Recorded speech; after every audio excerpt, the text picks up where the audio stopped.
કહે છે હું 6 મહિનાનો હતો ને ઘોડિયામાં હિચકતો ને તેથી મારા બાપે ઘૂઘરો કરીને રાવણને ઘોડિયે બાંધ્યો હતો અને તેથી હું 6 મહિનાનો હતો ને તેથી હું તો ઠપાટું મારતો હતો. હવે તો 21 વર્ષનો થઈ ગયો, એક પાટું એ મારી નાખું. તાક તો તે માર્યા કેમ નહીં? તાકે પ્રભુ રામે કીધું છે કે મનાવા જાજે. ભગવાન રામે કેવડું સાહસ કર્યું ખબર? જેના પિતા વાલીને મારીને ભગવાન આવ્યા હતા અને એનો દીકરો અંગદ એને મોકલ્યો રાવણ પાસે. રાવણને કદાચ એવું ભગવાને ચેલેન્જ કરી છે કે એના પિતાને માર્યા છે, એ મારી ભેગો છે, એ મને ઓળખી ગયો છે અને એને હું તારી પાસે મોકલું છું, તારામાં તેવડ હોય તો તારા પક્ષમાં લઈ લે. અને રાવણે પ્રયાસ એ જ કર્યો. સાહેબ સાંભળજો, યુવાન મિત્રો બધા બેઠા એટલે આ વાત લઉં છું. અને યુવાન એને જ કહેવાય કે જેનો પ્રવેશ થાય ન ઓળખતા હોય તો પૂછવા જોવે કે આ કોણ છે, આ કોણ આવ્યું, આ ક્યાંથી આવ્યું, એમ નહીં. ધ્યાન દેજો, ઝીણી ઝીણી વાતું છે. આ કોણ આવ્યું, ક્યાં બાત હે. હા, ઘણું આવે છે આ ક્યાંથી આવ્યું ને, એમ નહીં, એમ નહીં, એમ નહીં. રાવણની કચેરીમાં સાહેબ કોઈથી રાવણથી નજર ન હટાવાય, પણ જેવો અંગતનો પ્રવેશ થયો ત્યારે હાટ કરતી બધાની નજર રાવણ બાજુથી હટી ગઈ અને અંગત બાજુ જોવા મળી. એટલું નહીં, રાવણ બોલ્યો છે એ વાનર તું કોણ છો, બોલાઈ ગયું, રાવણને બોલાઈ ગયું. અને ત્યારે અંગત બોલે છે કે સાંભળ મહારાજ, મેં અંગત વાલી કા બેટા.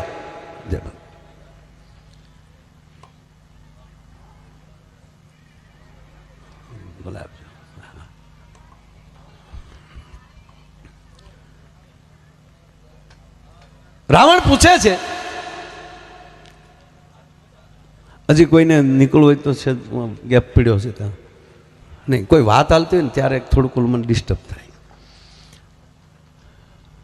બાકી જોક્સ કહેતા હોય ત્યારે તમે ગમે ત્યાં વયા જાઓ.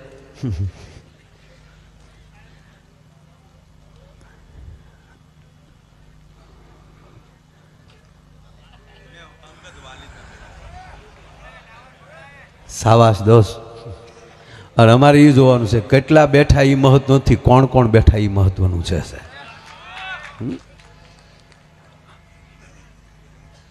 એક ભાઈ મને કે હમણાં માયાભાઈ તમારા કલાકારોનો રાફડો ફાટ્યો. મેં તો તારે રાફડો હેનો ફાડવો, એ કે જ્યાં કલા વધી છે એના પોખણા કરવાના હોય કે એની વાતો કરવાની હોય. આ કલાનું સ્ટેજ વધતું જાય છે. અને એમાં કીર્તિભાઈ આવ્યા પછી તો આખું આમ મારા આખું લેવલ વધી ગયું. અમે મરી ગયા 150 રૂપિયામાં ઉતારા ઓરડા મેડીના મોલ ગાય.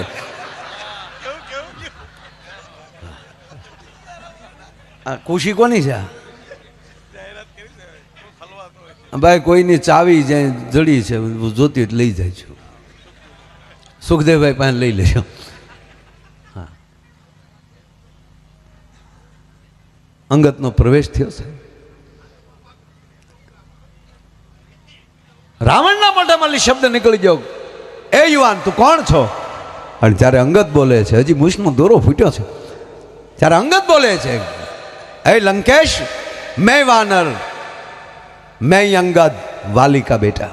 વાલીનું નામ સાંભળ્યું? હવે જેને 100 મહિના બગલમાં રાખ્યો હોય એ ન ઓળખે, પણ રાવણી વૃત્તિ એને કહેવાય કે જેનાથી એને પૃથ્વીના ગોળા ઉપર કેવલ એક ઉપર ભય હતો, એ હતા વાલી. અને વાલીને તો ભગવાન રામે વિદાય આપી દીધી. એટલે આને જે ભય હતો ને એ નીકળી ગયો કે હવે આ પૃથ્વીના ગોળા ઉપર મને મારે એવું છે કોણ? અને ત્યારે અંગત કહે છે કે હું એ વાલીનો દીકરો છું. મહારાજ તમે ક્યારે નામ સાંભળ્યું છે એનું? હા, એક હતો વાલી, મહાન હતો. તું એનો દીકરો છો? અહીંયા. હા મહારાજ, હું વાલીનો દીકરો છું. કોક દી રામાયણમાં ડોક્યું કરજો મારા બાપ. રાવણ બોલે છે તારી જનેતાએ તારા કરતા પથ્થરને જન્મ આપ્યો તો સારું હતું. તારા પિતાને જેને મારી નાખ્યો એના ભેગો તું બેસી ગયો. હું અંગત તને કહું છું તું મારી ભેગો આવી જા અને આપણે બે એક થાય અને પછી તારા બાપનું વેરવાળીએ. અને હવે અંગત બોલે છે કે મહારાજ માફ કરજો, વાલી મારા પિતા હતા, પણ મહારાજ આપણે સાંભળ્યું છે કે મરતા મરતા કોઈ માણસ ખોટું ન બોલે ને, કે ના કોઈ ન ખોટું બોલે.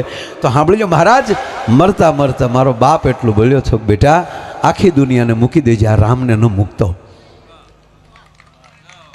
અને એ જ મારા પિતાને ભગવાન રામ એટલું બોલ્યા હતા કે વાલી માગી લે, શું આપું તને, કે તો અમર કરી દઉં. કે મારા બાપ તને મેળવવા માટે હજારો વર્ષ સુધી હિમાલયની કંડરોમાં તપ કરીએ છતાં તું ન મળે. આજે અમારી હામાં પ્રત્યક્ષ તમે ઊભા હો, તને જોતા જોતા મારી આંખ વિચાઈ જાય, આનાથી મોત બીજું કોને મળે. માટે મારે હવે અમર નથી થવું, પણ પ્રભુ હવે જો તમે મને માગવાનું કહેતા હો તો એટલું કહું છું કે મારા દીકરાને તમારી પાસે રાખજો. મરતા મરતા મારો હાથ રામના હાથમાં આપ્યો છે. અને ત્યારથી સાહેબ આપણે તે સ્કૂલમાં તે વાલી શબ્દ આવે છે. છોકરાને કોઈને એમ કહે ને જાઓ તમારા વાલીને બોલાવતા જો, એ વાલી એટલે શબ્દ આવ્યો કે જે બાપ રામના હાથમાં જેના સંતાનોના બાવડા હોપે ને એને વાલી કહેવાય, બાકી ગમે એને હોપી દે એને મવાલી કહેવાય સાહેબ. એને બદલે આપણા માવતર એવા ભાગશાળી છે કે માં મોગલના હાથમાં આપણા બાવડા હોપ્યા છે. બાપ માં મોગલના સાનિધ્યમાં આપણે રમીએ છીએ. અને ત્યારે અંગત એટલું કહે છે કે મહારાજ માફ કરજો, મારા પિતાએ જેમ કીધું છે કે પ્રભુ રામનું ચરણ છોડતો નહીં, એટલે મહારાજ માફ કરજો, પણ એટલું કહું કે મારા પિતા બહુ મહાન હતા, પણ લખણ તમારી જેવા હતા ને એટલે પ્રભુ રામે માર્યા છે. માટે હું તમને કહેવા આવ્યો છું કે એ એવા દયાના સાગર છે, તમે ક્ષમા માગી લેશો તો 110% તમને કહું કે પ્રભુ તમને ક્ષમા કરી દેશે. માટે મારું માનો અને આપ આ બધી જીદ મૂકી ગયો. અને રાવણ ખીજાણો છે, હે વાનર તું મને સલાહ દેવા માટે આવ્યો છો? સલાહ દેવા માટે નહીં, વિનંતી કરવા માટે આવ્યો છું મહારાજ. અને ત્યારે રાવણ ક્રોધિતથી કહે છે કે સાંભળી લે અંગત, તમે બધા આવ્યા છો, રીસ અને વાનર આવ્યા છો, એ તો અમારા લંકાના માણસોનો ખોરાક છો. મારી સામે લડેવા છો કોણ? રામના બાણની તાકાતની મને ખબર છે, પણ શક્તિનું અપહરણ મેં કર્યું છે. એટલે ભગવાન રામ પણ મારી સાથે લડીએ કેવી પરિસ્થિતિમાં છે નહીં. લક્ષ્મણ શેષ નારાયણ છે, પણ ભાઈની પરિસ્થિતિ આવી જોઈ અને એ પણ લડીએ કરવાના મૂડમાં નથી. બાકીને રહ્યા છો તમે બધા વાંદર, એ તો નદીના કાંઠાના ઝાડવા જેવા છો. જેમ નદીમાં ઘોડાપૂર આવે અને પછી કાંઠાના ઝાડવાથી હળું હાફ કરતા એમ કહેવાય દરિયા ભેગા થઈ જાય, એમ રાવણ રૂપી નદીમાં જેથી ક્રોધ રૂપી પૂર આવશે તેથી તમે બધા તણાઈ જવાના છો. એટલું કહીને રાવણ જો સાનો મનો રહી જાય તો આબરૂ રહી જાય. પણ આગળ વધ્યો કે હા અંગત એક કહું, તમારા જે ટીમ છે ને, તમારી જે આખી સેના છે ને, એમાં એક થોડોક મને મહાન લાગ્યું. કોણ મહારાજ? કે થોડાક દી પહેલાં જે મારું ગામ હળગાવી ગયો ને, કોઈને હા ન લેવા દીધો.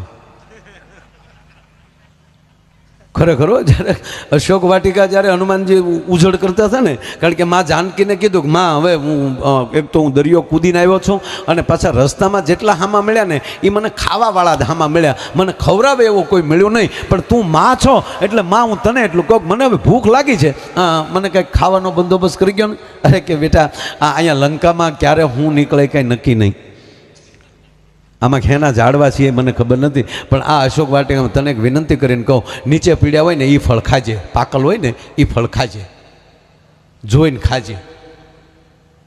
હવે અંદર અહીંયા બગીચા માટે મારવા ગયા ને એટલે સ્વચ્છતા અભિયાન પૂરું હાલતું હતું લંકામાં. પાંદડું હેઠું ન પીડ્યું હોય એમાં ફળ ક્યાંથી પીડ્યું હોય? હનુમાનજી કે માએ કરી ભાઈ હો, આમાં હેઠે ક્યાંય પડેલું નથી, પણ કે કાંઈ વાંધો નહીં, આપણે હેઠે પડે એ જ ખાવાને. એટલે થળિયા માલી હલાવે. હવે હનુમાનજી જે ઝાડને થળિયા માલી હલાવી મૂળિયા રહ્યા એના, અને ઝાડને ઊંધા માથે કરે ને ખખેરીને પાછું ખોડી દે. અને આ તોફાન બધું જોયું એટલે માણસોએ રાવણને કચેરીમાં જઈને કીધું કે મહારાજ એક કોઈક વાનર આવ્યો છે ને એક ઝાડને ખખેરીને ઊંધું કરીને પછી ફળ ખાય છે, અને ફોજ મોકલી.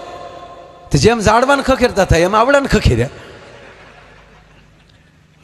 પાછા હનુમાનજી એને પાછા મારે તો ખરા, પણ કોઈ જવા ન દે, બધા એમ ક્યાંય બેસી જવા અહીંયા, અને એ પોતે ખાય અને આવડાને શું કહે તમે ધૂન ચાલુ કરો. હવે એની પેઢીમાં કોઈ રામ ધૂન નહોતી ગાઈ ને, એ હનુમાનજી ધૂન ગાય, બોલો શ્રી રામ જય જય. તો ઓલા રાક્ષસો બધા છે અને હનુમાનજી બેઠા બેઠા ફળ ખાય બેઠા બેઠા. રાવણને થાય કે જે ઓલા આવ્યા નથી, જો તપાસ કરો. એના દીકરા અક્ષયને મોકલ્યો, અક્ષય જાતો બેટા શું કરે છે? એટલે અક્ષય આવ્યો ને તો આ હનુમાનજી મહારાજ ફળ ખાય છે ને ઓલા ધૂન પાછા હનુમાનજી આખું બાંધ. એટલે રાક્ષસ અક્ષય આવીને એને માર્યા કે તમને પકડવા મોકલ્યા, ધૂન ગાવા મોકલ્યા. ઓલા ક્યાં ગાતા નથી, ગવાઈ જાય છે આના મારથી. એક ઝાડ પકડીને ફેંક્યું ભાઈઓ હનુમાનજી મહારાજ બેઠા બેઠા. અક્ષયનો ક્ષય થઈ ગયો. જેટલા જેટલાને મોકલ્યા એ બધાને ધૂન ગાતા કે કરી દીધા મારી લંકામાં. એક હનુમાનજીમાં મને તાકાત દેખાણી. મારા દીકરા અક્ષયનો પણ ક્ષય કર્યો અને બ્રહ્માસ્ત્ર સિવાય બંધાણા નહીં. અને એટલું નહીં અંગદ, એનું પૂછડું કવડું છે હજી અમારી પાસે માપનું આવ્યું. ગામમાં ઘાસલેટ તેલ કાંઈ રહેવા ન દીધું. જેમ ગોદડા ગાભાન કપડાને વીટવીએ ત્યાં એટલું લાંબુ થાય. હેરીએ સીડ્યું, ટ્રાફિકમાં માનતું તો.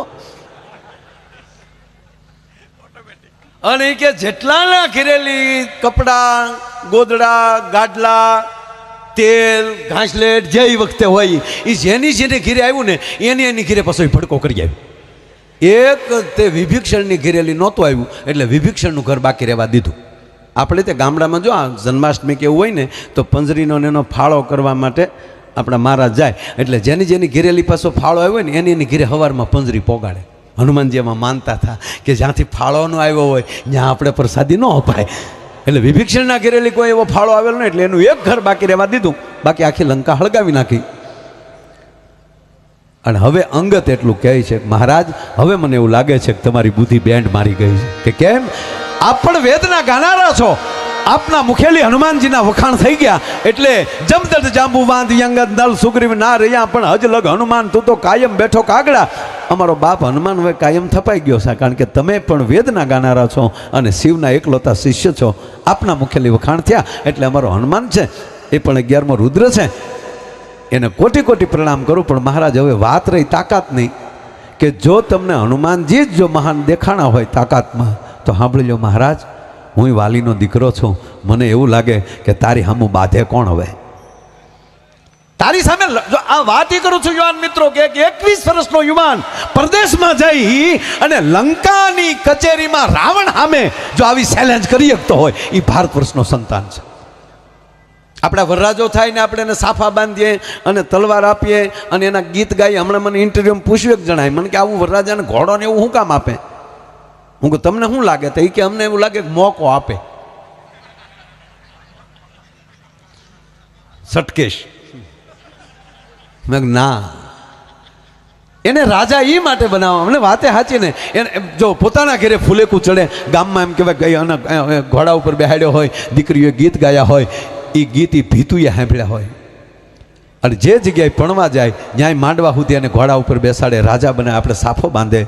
એનું કારણ એટલું જ કે એ પ્રસંગ પત્યા પછી એ દીકરો એ બજારે નીકળે ને ત્યારે એને ખબર પડે કે આ બજારે મને વરરાજા તરીકે જોયો છે, આ શેરીઓએ મારા ગીત ગાયા છે, હવે આ શેરીમાં મારે કોથળી પી ન નીકળાય, મારે મારી મર્યાદા રાખવી જોઈએ સાહેબ. હા, આપણી જેવી તેવી વાતો નથી સાહેબ આ સંસારની. અંગતે કીધું તારી હારે બાધે કોણ? હવે સાંભળી લે રાવણ, તારી કચેરીમાં આ વાલીનો દીકરો પગ મૂકે છે અને આ પગ જો તારી કચેરીમાં લે કોઈ તલભાર ઊંચો કરી લે તો સોગંદ રામના માં જાનકીને મૂકીને મેં હાલતા થઈ જાઉં. એમ કરી અને જય શ્રી રામ કરી અને આમ હાથ ફસાડ્યો. એ હાથ ફસાડ્યો ને અંગતે ધરતી ઉપર, તો રાવણ સિંહાસને પડી ગયો હતો. પડી તો ગયો પણ માથા મળી 10 મુંગટ હેઠા પડી ગયા.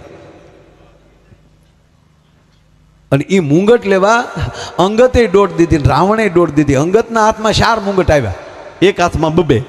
રાવણને 10 ભૂજા હતી ને તોય સહજ આવ્યા હાથમાં. અને એટલું નહીં, એમ વાંકા ઊભા ઊભા અંગતે ખા કર્યા 2 મુંગટના, 4 મુંગટના. આપણે નથી હારો ખેલાડી હોય, હારો ફિલ્ડર હોય તો એ દડો હજી આમ ઊંચો ન થાય ને એ પહેલાંમાં ઊભો ન થાય, પહેલાં એને ઘા કરી દીધો, એની સ્ટમ્પમાં દડી ગયો. એમાં 4 મુંગટનો જ્યાં ઘા કર્યો અને એ મુંગટ ક્યાં ગયા? ભગવાન રામ જ્યાં સેના લઈને બેઠા હતા ને ત્યાં સસડાટી કરતા 4 મુંગટ આવતા હતા તો વાનરો ઉભડક થઈ ગયા હતા કે આ શું આવે? રામે કીધું ધીરા, એ મારા અંગતનું પરાક્રમ હાલ્યું આવે છે. હજી યુદ્ધ પહેલા જો રાવણના મુંગટ માથામાં લઈ શકતો હોય એ લંકાને જીતવામાં વાર ન લગાડે. અને એટલું નહીં, પછી પગ મૂક્યો અંગતે અને એક પછી એક લંકાનો યોદ્ધા ઊભા થયા. તલભાર અંગતનો પગ કોઈ ઊંચો ન કરી શક્યો. છેલ્લે રાવણ ઊભો થયો અને રાવણ જાય એમ કહેવાય કે અંગતના પગ પાસે આવવા જાય. અને ત્યારે અંગત એટલું કહે છે કે મહારાજ આપ મહાન છો, આપ મને પગે લાગે એ સારું ન લાગે, એની કરતાં મારો પગ પકડો, એની કરતાં પ્રભુ રામનો પગ પકડી લો ને તમારું કલ્યાણે થઈ જાય ને લંકા બચી જાય. અને ન્યાલી જ્યારે અંગદ પાછા ફર્યા, એ લંકાની કચેરીમાંથી પાછા ફર્યા અને બહાર આવ્યા એટલે એને પ્રશ્ન પૂછવામાં આવ્યો કે હે અંગદ, તમારો પગ જો કોઈ ઊંચો ન કરી શક્યો, તમે રાવણને ન મારી શકો? તાકે એક પાટું એ માર નાખો, એક પાટું મારું ને તો અમૃતનો કુંભ ગમદીને બહાર નીકળી જાય. અને હવે અંગતને કહે છે તો તમે માર્યો કેમ ને? કરે પણ મારી જ કહું, કારણ કે હું 6 મહિનાનો હતો. અંગત કહે છે કે હું 6 મહિનાનો હતો ને ઘોડિયામાં હિચકતો ને તેથી મારા બાપે ઘૂઘરો કરીને રાવણને ઘોડીએ બાંધ્યો હતો. અને તેથી હું 6 મહિનાનો હતો ને તેથી હું તો ઠપાટું મારતો હતો. હવે તો 21 વર્ષનો થઈ ગયો, એક પાટું એ મારી નાખું. તાક તો તે માર્યા કેમ નહીં? તાકે પ્રભુ રામે કીધું છે કે મનાવા જાજે. અને ત્રીજી વાત, જેને મારવા માટે મારો બાપ જે અયોધ્યાથી ધક્કો ખાધો છે એ મારા પ્રભુ રામનું મારા માધ્યમ ન ઘટાડે, એનું માધ્યમ વધારવા માટે હું હારે આવ્યો છું. કહેવાનો અર્થ, આ વસ્તુ જો જેનામાં આવી જતી હોય એ કોણ આપે છે? તો એ બેઠી શક્તિ આપે છે. લંકાના મેદાનમાં તે પ્રભુ રામ શક્તિની ઉપાસના કરતા હોય. અને કહેવાય જો કુરુક્ષેત્રના મેદાનમાં ભગવાન કૃષ્ણ અર્જુનને એમ કહેતા કે અર્જુન, કાલ ભીષ્મ આવે છે, હવે તું શક્તિની આરાધના કરી લે, અને શક્તિ જો ભેગી બેસે ને તો જ તું વિજય કરી શકીશ, નકર ન કરી શકીશ. મારો કહેવાનો અર્થ સાહેબ, આ દરેક યુવાનોને પગે લાગીને કહો, હવે જાગી તો ગયેલા જ છે, પણ હવે ઘરે ઘરે જાગરણ કરાવીએ, ઘરે ઘરે ધર્મનો ફેલાવો કરાવીએ, રામ અને કૃષ્ણને આવી શક્તિની વાતો કરીએ. આપણે છીએ બધાય, પણ હવારમાં જાગીને કોઈ આપણે માતાજીને ધૂપ દીવો કરીને પછી બહાર જાય એવા કેટલાક છીએ આપણે. એ સંખ્યા જો વધી જાય તો મને નથી લાગતું કે હિન્દુસ્તાનનો કોઈ વાળ વાંકો કરી શકે. આજ બાંગ્લાદેશથી લઈને અહીંયા સુધી તમે આવો તો આવી પરિસ્થિતિ થતી જાય. અને શક્તિ ક્યારે આવશે? તમે સંપૂર્ણ શક્તિને અર્પણ થઈ જાઓ. કારણ કે જેમ માં મોગલ છે ને, તો એવી જ આપણી માં ભારતી છે. માવું તે છે ને રાષ્ટ્ર માટે લડ્યું છે. આ દેશની સામે જેણે નજરું કરી છે ને એની માટે માં ભગવતીઓએ ત્રિશુલ લીધા છે. અને એ માં ભગવતીઓના હું તમે સોરું હોય તો મારે તમારે તે એ જ રીતે. અને હકીકત કહું સાહેબ, 18 વરણ એક થાવ, જ્ઞાતિવાતી મૂકો, 18 વરણ એક થાવ. હા, દરેક સમાજની એક આ ચારણ સમાજ છે સાહેબ, તો એ શું છે? એ શક્તિનો આરાધક છે. માને જ્યારે ઉતરવું હોય ને, હું ઘણીવાર બોલ્યો છું, ઇન્ટરવ્યુમાં પણ બોલ્યો છું કે ભગવતીએ માં ખોડિયારે 1800 ભાદર આપ્યા. તમે યાદ કરી લ્યો સાહેબ, બિકાનેરથી ચાલુ કરો, માં કરણીથી કાંઈ હોનબાઈમાં સુધી વ્યાવો, જેની 2 દી પહેલાં જ હવે આવી રહ્યું છે હોનલ બીચ, એની પણ આખી દુનિયાને આવેલી એડવાન્સમાં સોનલ બીચની હું વધાઈ આપું છું. આ ભગવતીઓએ જે માગ્યું એ આપ્યું છે. ત્યારે એને કીધું તો ચારણોએ શું આપ્યું છે?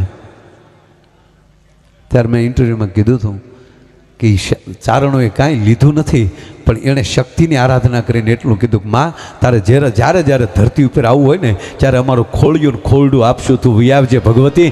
અમે એવું જ સાધના કરશું કે જેથી કરીને તું અવતરી શકે. અને વાત તો સાચી ને બાપ, આપણે પ્લેન ઉતારવું હોય તો રનવે તો જોવે જ ને. હા, ઇમરજન્સી તમે પછી ગમે ત્યાં ખેતરમાં ઉતારી ગયો પણ પછી ત્યાં ઉડે નહીં. ખોરડું અને ખોળિયું જ્યારે 2 સ્વચ્છ થાય, 2 ચોખ્ખું થાય, ત્યારે જ ભગવતીની આરાધના થતી હોય. એમ અહીંયા એટલા બધા કલાકારો છે, એટલે મારે કંઈ વધારે સમય નથી લેવો, કારણ કે 2:30 વાગ્યા છે ને, હજી બધા બાકી છે. નહીંતર મને ત્યાં અંદરથી ઉલાળા સડે છે.